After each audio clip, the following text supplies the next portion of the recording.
Hello दोस्तों, welcome है आपका अपने यूट्यूब चैनल प्रदीप अकेडमी पे। तो आज हम कर रहे हैं अपने सीक्वेंस में, जैसा कि हम करते जा रहे हैं क्वेश्चंस को कंप्लीटली सीक्वेंस में। एक्सरसाइज 5.2 के कुछ रिमेनिंग क्वेश्चन जो हमारे अभी भी बचे हैं। ठीक है, तो क्वेश्चन हमारा 11 है, 12 है, 13 है, 14 है, इस तरीके के क्वेश्चन हम कर रहे हैं अभी। तो चलो उस सीक्वेंस में हम देखते हैं क्या है। क्वेश्चन लेवल में कह रहा है विच टर्म ऑफ एपी, यानी एक एपी दिया है, इसका कौन सा टर्म, मतलब ऐसे चलते जाओगे ना आगे, तो कह रहा है ऐसा कौन सा टर्म मतलब n है जो 54th टर्म से 132 मोर है। ये असेंडिंग ऑर्डर में है, छोटे से बड़ा जा रहा है। तो एक समय आएगा जहां पर इसका जो 54th टर्म होगा उससे 130 मोर ज्यादा होगा, यानी इसका जो nth टर्म होगा, जो भी जिस टर्म कह रहा है उस टर्म पे जो वैल्यू आएगी वो क्या होगी, nth टर्म। तो an जो है इस एपी का कह रहा है 132 मोर देन 54th टर्म, और 54th टर्म क्या लिखते हैं, a54। अब इसका डायरेक्ट क्या तरीका है लिखने का, देखिए an का फार्मूला हुआ a plus n-1 into D, और 132 प्लस a54 को लिखते हैं a plus 53d। from given series a is 3 and n is not given, we should find and d, what is d। तो देखिए 15 माइनस, देखो d निकालना है आपको, तो d होगा 15 माइनस 3। 15 माइनस 3 कितना हो गया जी, 12। तो यहां पर रख दिया 12। Similarly 132 plus value of a is 3, 53, d की वैल्यू है आपका 12। ठीक है, देखें ये आप देखो 130, ये 135 हुआ, आप इसमें ऐड करिए 12 3 जा 36, कैरी 3, 12 5 जा 60 और 3 63, और ये इस साइड आके माइनस हो जाएगा। तो यहाँ क्या हुआ n-1 इंटू 12। अब आप देखो ऐड करो, देखो इनको सॉल्व करो, 6 और 5 11, 3 और 3 6 और एक कैरी 7, 6 और एक 7 माइनस 3, तो आने वाला है कितना बेसिकली आप देखो, तो एक माइनस करेंगे 70 हो जाएगा, फिर दो माइनस करेंगे तो 768। अब आप यहाँ 12 से कट कर दीजिए, 12 से जब कट करेंगे तो देखिए क्या आएगा, 12 6 जा 12 4 जा, देखो 12 6 जा 72, यहाँ 4 होगा 48, 12 से अब ये आ गया आपका n इक्वल 65। ओके, यानी इस एपी का जो 65th टर्म होगा, 65th टर्म होगा, वहां जो वैल्यू आएगी वो इसके 54 टर्म से 132 मोर ज्यादा होगा। तो ओके, नेक्स्ट देखिए क्वेश्चन नंबर 12 में ये कह रहा है कि दो अलग अलग एपी हैं, उन दो अलग अलग एपी का मान लेते हैं। फर्स्ट एपी का a है, कॉमन डिफरेंस दोनों में सेम है, ये कंडीशन गिवन है, इसका nth टर्म am लेते हैं। तब इसका जो 100 टर्म होगा, इसका जो 100 टर्म होगा a100, वो कैसे लिखोगे, small a plus small n-1 into D. ठीक है, अब इसी तरह इसकी बात करें तो इसका जब आप लिखेंगे कैपिटल A100, तब कैसे लिखेंगे, कैपिटल A प्लस 99D, यानी इसमें डायरेक्ट लिख दो, यहां भी बच्चे यहां डायरेक्ट लिखोगे तो 99D, यहां आएगा 99D। अब इसलिए, और इसका अगर 1000 टर्म लिखते तो 1000, तब होता a प्लस 999D, बताया था ऑलवेज एक कम। और यहां जब आप 1000 लिखेंगे तो आएगा capital A plus 999D।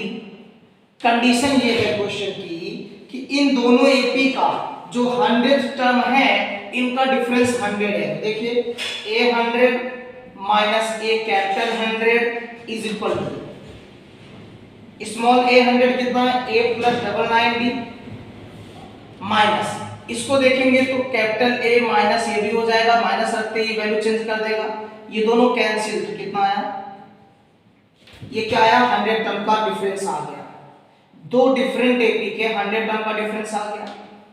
Okay, अब क्या करिए, देखिए अब आपको क्वेश्चन दिया है कि इनके 1000 टर्म का डिफरेंस कितना होगा, यानी देखो 1000 minus capital A1000 equal a plus 999D minus a minus 999D।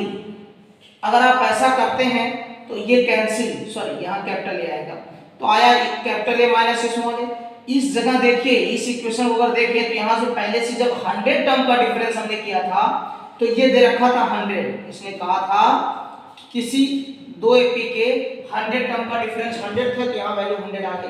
तो a माइनस ए कितना आया 100, तो यहाँ भी कितना आया 100। मतलब ये दो डिफरेंट देते थे, 100 टर्म का डिफरेंस 100 आया है, तो दिया भी है तो 1000 टर्म का डिफरेंस भी कितना होगा 100 ही होगा। क्लियर? तो अब अगला क्वेश्चन कह रहा है कि how many 3 digits are divisible by 7। देखिए आपको पता होगा कि 3 डिजिट आसानी से शुरू होती है 100 से और जाता कहां है, ऐसे 102, 103 और अगर लास्ट तक चले जाएं तो कहां तक मिलता है 999 तक। लेकिन आपको कह रहा है कि 7 से डिविजिबल हो, तो आप चेक करो क्या 999 7 से डिविजिबल है, क्योंकि सीरीज उसी के लीजिए जो डिवाइड होगा, ये भी नहीं है। ऐसे आएगा 994, कौन नंबर पहला मिलेगा जो डिवाइड है 7 से, तो ये इस सीरीज में लास्ट में क्या मिला n94, और यहाँ पहले ये भी नहीं डिवाइड है, ये भी नहीं है, ये भी नहीं है, ये भी नहीं है, 104 देख लेते हैं, ये भी नहीं है, 105 ये होगा, ये डिवाइड होगा, चेक कर लीजिए 7 1 जा 7, 3 होगा 35। ठीक है, तो 105 वो अब 7 जोड़ दो, फिर से 105 के बाद आएगा 112, डॉट डॉट डॉट कहां तक जाना है 994 तक। यानी जिससे देखो ये क्वेश्चन का कॉन्सेप्ट क्या है, 7 से देता है, 6 से देता है, 4 से देता है, या किसी भी नंबर से डिविजिबल या फिर मल्टीपल देता है, तो आप सीरीज उसी की बनाइए जिससे मल्टीपल और डिविजिबल है। ये सीरीज कह रहा है कि 7 से डिविजिबल होने चाहिए, तो हम शुरू से नहीं ले सकते। अगर आप 100 को फर्स्ट टर्म ले लोगे और 999 को आप लास्ट टर्म ले लोगे, an ले लोगे, तो ये 100 to 999 का आ जाएगा टोटल कैलकुलेशन। लेकिन यहाँ पूछ रहा है 7 से होना चाहिए, तो 7 से तो बहुत सारे कम नंबर्स हो जाएंगे, तो हमें सीरीज भी 7 की बना लेनी है। अगर 8 का कहता तो पहला नंबर चेक करते 8 से कौन सा डिवाइड है, वो होता आपका फर्स्ट। सिमिलरली लास्ट से चेक करते 8 से कौन डिवाइड है, वो होता आपका लास्ट। तो यहाँ पर आपको सीरीज मिल गई, जिससे ए पता लग जाता है आपका 105 है, डी आपको पता है क्योंकि 7 का गैप चल रहा है, एन आपको पता है। ठीक है, देखो बेसिकली ये कहना चाह रहा है, अगर देखो अगर मैंने कहा था ना एप्लीकेशन इसका डेली लाइफ में बहुत अच्छा है, आपसे कह रहा है कि 1 से लेके 999 के बीच में बताइए 7 से डिवाइड होने वाले नंबरों की संख्या कितनी है। एक छोटा सा एग्जांपल सोचो, अगर मैं बोलूं 1 से लेके 20 तक बताओ, तो केवल 2 नंबर है, 7 1 जा 7, 7 2 जा 14, 7 3 जा 21, ज्यादा हो गया। तो ये तो छोटा सा डेटा था, आपने पता कर लिया टेबल पढ़ के कि जी 2 नंबर है। लेकिन आप सोचो अगर 100 से 999 तक देगा तो आपके लिए कैलकुलेट करना बड़ा मुश्किल होगा नॉर्मली। तो ये देखो एपी कितना आसानी से कर देगा, आपको बस पता हो गया फर्स्ट सेकंड, आप nth टर्म का फार्मूला अप्लाई करिए, a plus n minus 1 into D. an की वैल्यू है 994, a की वैल्यू 105, n की वैल्यू नॉट गिवन और d की वैल्यू 7। ये इस साइड लाके माइनस करिए, 994 minus 104 equal n minus 1 into 7। 14 में से 5 9 8 और ये 7, और ये 7 मल्टीप्लाई इधर आके डिवाइड, यहां क्या है n माइनस 1। चलो चेक कर लेते हैं, 14 9 8 994 है, तो 14 9 5 14, यहाँ 8 आएगा, फिर ये बचा 9 में से गया 8, ये 8 है। अब देखो 7 1 जा 7, यहाँ 2, 7 2 जा 14, 7 7 जा 49, तो 127 और ये 1 आके इधर प्लस हो गया तो 128। मतलब ये हुआ बेटे कि नंबर ऑफ 7 से डिवाइड होने वाले जो है 1 से लेकर के 100 से लेकर के 999 के बीच में जो संख्याएं हैं वो है आपकी 128 नंबर्स हैं जो डिवाइड हो जाएंगे। सिमिलरली आपसे कह रहा है कि आप बताइए 100 और 250 के बीच में कितने नंबर आएंगे जो मल्टीपल। देखो मल्टीपल का मतलब होता है टेबल से, ओके, मल्टीपल का मतलब होता है टेबल से। अब टेबल जो है आपको चेक करना है कि कहां से डिवाइड हो रहा है, क्या बीच में। तो सोचो 10 से अगर शुरू करना करें 11 12 13 ऐसे डॉट डॉट डॉट 250 आए, तो ये 254 से नहीं है, चेक कर लेना, 4 5 जा 20, 4 6 जा 24 नहीं होगा, ये नहीं है। फिर इससे आ जाइए 249 भी नहीं है और 248 है, तो इसका, और यहाँ पहला नहीं है, दूसरा नहीं है, ये है, ये भी नहीं है, तो आपको ए कितना मिल गया दोस्त, 12 मिल गया। डी कितना मिलेगा, 4 मिलेगा, क्योंकि 4 का गैप चल रहा है। सोचो अगर अगला 16 होगा तो 16 में से 12 जाएगा तो 4 ही आएगा, और आपका जो एन हो गया वो हो गया 248। तब आप देखिए कह रहा है कि आप बताना है आपको इसका एन कितने नंबर हैं, तो n n equal a plus n minus 1 into d. N की वैल्यू 248, ए की वैल्यू है 12, एन की वैल्यू नॉट गिवन, और डी की वैल्यू है आपकी 4। तो 248 minus 12 is equal to n minus 1 into 4। आइए 8 में से 2 6, 4 में से 1 3, 2, और इधर 4 से डिवाइड कर दो क्योंकि ये मल्टीप्लाई है, इधर आके डिवाइड।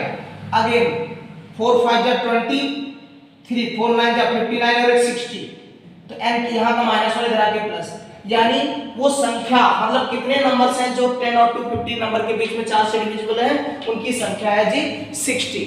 ओके, तो इस तरीके से आप आसानी से कैलकुलेट कर सकते हैं किसी भी नंबर्स के बिटवीन के मल्टीपल है, डिविजिबल है, फैक्टर है, ये भी आप आसानी से कैलकुलेट कर सकते हैं। अब आते हैं क्वेश्चन नंबर 15। ओके,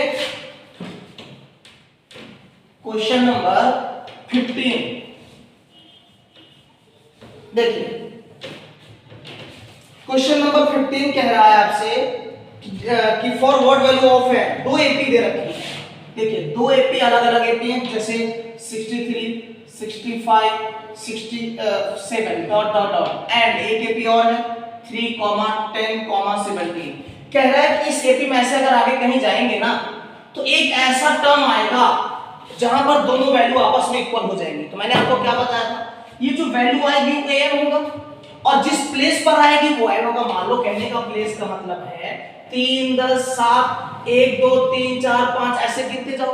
मान लेते हैं कि 15 वाले टर्म पर इसकी वैल्यू क्या हो जाएगी, जो आएगी, और तो 15 प्लेस पर इस पर भी जो वैल्यू आएगी वो आपस में इक्वल है, मतलब nth टर्म इक्वल है। nth टर्म दोनों का क्या है, nth term of both AP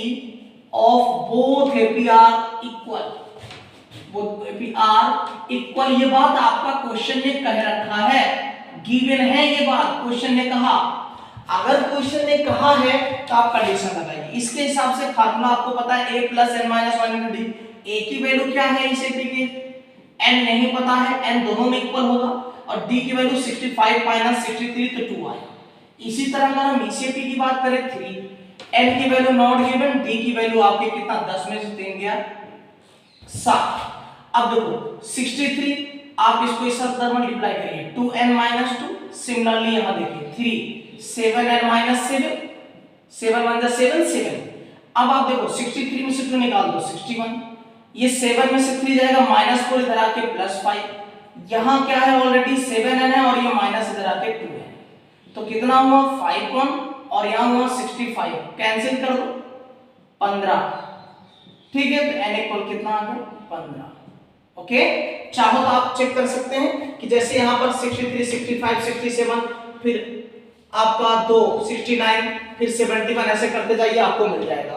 तो इस तरीके से फाइनली दो अलग अलग एपी का 15th टर्म जो है आपस में इक्वल आ जाएगा, जो सीरीज दे रखी है। फिर कह रहा है determine the AP whose third term, कह रहा है एक एपी बताना है, एक एपी बताओ जिसका थर्ड टर्म मतलब ए3 इज 16। a3 को क्या लिख सकते हैं, a plus 2d is equal to बेटे 16, and seventh term a7 exceed मतलब प्लस हो जाएगा 12 बाई a15। ठीक है, एपी बताना है, एपी सीरीज निकालनी है, तो जरा सॉल्व करते हैं। चलो देखो यहां देखिए a प्लस 6d, यहां हुआ 12 प्लस a5 को लिखेंगे a प्लस 4, ये a कैंसिल, 6d में से इसको माइनस कर दो तो कितना आया, इधर आके 2d, और यहाँ कितना हुआ 12, d की वैल्यू कितनी आ गई 6। यहाँ देखो a प्लस 2 मल्टीप्लाई d की वैल्यू 6, और यहाँ पर 16, 6 उधर 12, 12 उधर माइनस कर दीजिए, तो 12 माइनस करके ये आ गया दोस्त आपका 4, तो a की वैल्यू क्या आ गई 4। अब AP सीरीज क्या होती है, AP होता है a एवरी टाइम एक कांस्टेंट नंबर जिसे आप कॉमन डिफरेंस कहते हैं वो ऐड होता जाएगा। आप यही पुट करेंगे a की वैल्यू 4, a की वैल्यू 4 प्लस d की वैल्यू 6, तो 10 आ गया। फिर ऐसे a की वैल्यू 4, आप देखो 10 आ गया, तो 10 आप 6 जोड़ दो 16, फिर आप 6 जोड़ दो 22। इस तरीके का आपका सीरीज बन गया। ठीक है, तो क्वेश्चन नंबर 15 आपका 16 ऐसा था। 17 आपसे कह रहा है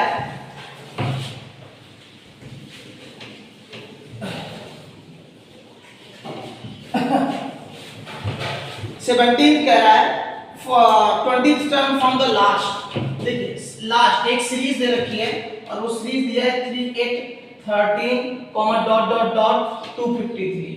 ठीक है, कह रहा है कि 16th टर्म इस साइड से पीछे से आते जाओ तो 16th टर्म बताना है क्या है, 16th टर्म बताना है आपको कि कितना आएगा। तो देखो nth term from last, nth term from last एक कॉन्सेप्ट फार्मूला लिखवाया था, का फार्मूला बताया था आपको l minus n minus 1 into D. तो अगर मैं यहाँ n की जगह कौन सा टर्म करा 20th, तो अगर मैं लिखूं 20th टर्म फ्रॉम लास्ट तो फार्मूला देखो, यानी n की वैल्यू कितनी हो गई, फिर 20th टर्म करा तो 20, तो यहाँ पर 20 कह रहा है, 20 बताओ इधर से पीछे साइड से, तो l की वैल्यू कितनी 253 माइनस n की वैल्यू 20 माइनस 1 और d की वैल्यू यहां से देखिए 8 में से 3 गया 5, तो 253 माइनस 19 5 जा 13 में से 5 8, 14 में से 9 158 आ गया। ठीक है, ये आपका जो है इस साइड से टर्म आएगा 158।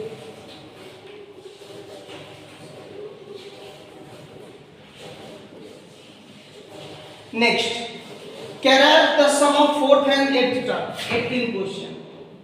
सम यहां देखो हमने 15 भी कर लिया, 16 भी कर लिया क्वेश्चन नंबर, और अब हम 17 कर 18 कर रहे हैं। ठीक है, देखो the sum of 4th and 8th term, condition given है 4th a4 8th a8, कह रहे हैं इनका सम कर देंगे तो कितना आएगा, तो a4 को क्या लिखेंगे a प्लस 3 और a8 को लिखेंगे a प्लस 1 लेस कर दो 7d इक्वल 24। यहां से देखें तो a ऐड होके 2a हो जाएगा और ये दोनों ऐड होकर के हो जाएंगे 10d, 2 1 जा 2, 2 5 जा 2 12 जा, तो a plus 5d is equal to 12, पहली इक्वेशन बन गई। फिर कह रहा है 6th and 10th term is 44, 6th, चलो 6th देख लेते हैं। 6th टर्म को लिखेंगे a6 plus 10 a10 equal 44। Okay, तो देखिए a6 लिखेंगे बेटा a प्लस 5d और a10 लिखेंगे a plus 9d is equal to 44, a8 2a 9 5 14d is equal to 44, 2 से कैंसिल आउट करिए तो क्या हो गया आपके पास a प्लस 7d, फाइनली आपका बन गया 22 equation 2। Elimination method pair of linear equation you know better क्या है, किसी एक टर्म इक्वल है लेकिन प्लस है तो इनको साइन चेंज कर दीजिए, साइन चेंज करते ही सारी वैल्यू बदल जाएंगी, ये कैंसिल यहां आएगा -2d और यहां आ जाएगा आपका -10 माइनस माइनस कैंसिल 2 1 जा 2 2 5, तो d की वैल्यू कितनी आ गई। अब d की वैल्यू आपसे कहा था फर्स्ट 3 टर्म निकालना था, ये भी बताना है, तो d की वैल्यू आप यहां रख लीजिए a plus 5d equal 12, d की वैल्यू देखो क्या रखा 5 into 5 इक्वल 12, तो 25 आया, 25 12 निकाल दो 12 माइनस 12 ओ 25 13 माइनस। इस तरीके के आप आसानी से जो है आपका कैलकुलेट हो जाता है a और d pair of linear equation का इस्तेमाल करके आप आसानी से जो है कैलकुलेट कर सकते हैं। अब हम करते हैं इसके 3 टर्म कैसे निकालेंगे। तो सिंपल एपी आप जानते हैं क्या, ए प्लस डी और ए प्लस डी इसमें रखते चले जाइए। ए की वैल्यू -13 में 5 जोड़ दो तो -8, आपका सीरीज डिक्रीज ऑर्डर हो रहा है, ओके, इंक्रीज ऑर्डर। तो इस तरीके से आसानी से आप जो है इन क्वेश्चनों को कर सकते हैं, ठीक है। चलिए अब करते हैं हम question number 19, okay. Question number 19 क्या कह रहा है कि सुब्बा राव हैं जिन्होंने 1995 में उनकी एनुअल सैलरी कितनी थी, 5000 थी। फिर वो कह रहा है यानी उनकी सैलरी स्टार्टिंग में कितनी थी, 5000। फिर एवरी ईयर उन्हें 200 रुपए का इंक्रीमेंट हो रहा है, बढ़ता चला जाएगा तो कितना हो जाएगा 5200, फिर कितना हो जाएगा 5400। तो आप सोचो इस तरीके से बढ़ते बढ़ते कह रहा है 7000 तक पहुंच गया है। तो बताओ कितने सालों में पहुंचा है। तो एक बात मुझे बताओ, जब शुरुआत हुई उनकी सैलरी तो जो वो सीरीज का क्या हुआ, फर्स्ट टर्म, और जितना एवरी टाइम इंक्रीमेंट होगा वो क्या बन जाएगा, डी, और ये टोटल जो लास्ट तक पहुंचा है ये एन है। तो कह रहा है बताओ कितने सालों बाद, मतलब 10 7 8 सालों बाद 7000 पहुंचा, यानी एन निकालना था। ए आपके पास है तो nth टर्म में निकालो formula, a plus n minus 1 into d. N की वैल्यू है 7000, a की वैल्यू है 5000, n की वैल्यू कितनी है नहीं पता, d की वैल्यू आपकी है 200। तो इसको आप इधर लाइए, 7000 माइनस 5000 तो 2000, और यहां n माइनस 1 इंटू 200 से कट कर दो तो 2 0 2 0 कैंसिल, 10 आया। इसको इधर लाओ 11, तो 11 इयर्स। तो इन 11 years his salary will be 7000, will be 7000, okay. Similarly एक क्वेश्चन और आपके पास है, फिर आपका ये एक्सरसाइज 5.2 पूरी तरीके से कंप्लीट हो जाएगा, ओके। तो इस एक्सरसाइज का लास्ट क्वेश्चन, क्वेश्चन 20 कह रहा है रामकली है, रामकली के जो है फर्स्ट वीक में उन्होंने 5 रुपए बचाए हैं, फिर अगले वीक में उन्होंने क्या किया 1 प्लस 1.75 इंक्रीज हो रहा है, 1.75 इंक्रीज कर रहा है 10 वाला। अब क्या करेंगे, तो देखो ये जो इंक्रीज हो रहा है ये क्या हुआ, डी हो गया, सबसे पहले जो आया वो ए हो गया। ऐसे बढ़ते बढ़ते कह रहा है उनकी पूरी सेविंग हो जाती 20.75। तो बताइए कितने सालों में, कितने वीक में, एन मतलब कितने वीक्स में इनका सैलरी हो जाएगा, ओ इनकी सेविंग इतनी हो जाएगी। तो अगेन आपके पास a plus n minus 1 into d. आप ये बताओ एन की वैल्यू 20.75 हो जाएगा, ए की वैल्यू 5, एन की वैल्यू नॉट गिवन, और डी की वैल्यू हो जाएगी आपकी 1.75, ओके। तो देखिए इसको इधर लाइए, तो जब आप 20 में से 5 माइनस कर देंगे, 20 में से 5 माइनस करेंगे तो 15.75 होगा, इधर n माइनस 1 इंटू 1.75। इसका पॉइंट हटाएंगे नीचे आएगा 100, ऐसे यहाँ पॉइंट हटाओगे नीचे क्या आएगा 100, 100 से 100 कैंसिल हो गया, सॉरी यहाँ माइनस 5 था, तो आएगा 15.75 और फिर माइनस 5 था 15.75। अब आया जो है 75, यहाँ है n माइनस 1 और यहाँ हुआ 1.75। अब आप पॉइंट हटा दीजिए, यहाँ भी पॉइंट हटा दीजिए, तो दोनों कैंसिल हो गए, पॉइंट का लफड़ाई खत्म। 1575 ये इधर आके डिवाइड, इधर कितना n माइनस 1। अब आप देखो कैंसिल कर दो तो 1 5 25 5 ठीक है, 5 बार आई थिंक जाने वाला है। देखिए 175 5 जा 5 5 जा 25, 2 5 के बाद 2 37, 5 का नाम नहीं 15 बार जाएगा, 15 बचे 75, 15 7 105, ठीक है। आप इसे कैंसिल आउट करिए, आसानी से आपको आ जाएगा 5 दूना 10 5 3 15 पंचम 25, 5 3 15, 5 का नाम 5 पंचम 25, 5 से कट कर दो, 5 से 35, 5 6 30, 5 3 15, फिर 7 9 12 आ गया, 9 और 1 10, इधर एन वाला एक आ जाएगा तो 10 आ गया। तो यानी 10 वीक्स में उनकी जो सेविंग हो जाएगी वो यानी 20.75। तो आज आपका एक्सरसाइज 5.2 का ओल्ड बुक से मैंने सारे क्वेश्चंस करा दिए, कंप्लीट हो गए दोस्तों। कल हम करेंगे आपका नेक्स्ट एक्सरसाइज, नेक्स्ट चैप्टर आपका जो है नेक्स्ट एक्सरसाइज 5.3, जिसमें सम ऑफ एन टर्म्स का फार्मूला लगेगा, ज्यादातर उस पर डिपेंड है। तो आज इतने ही, आज के लिए इतना ही। गुड डे, मेहनत कर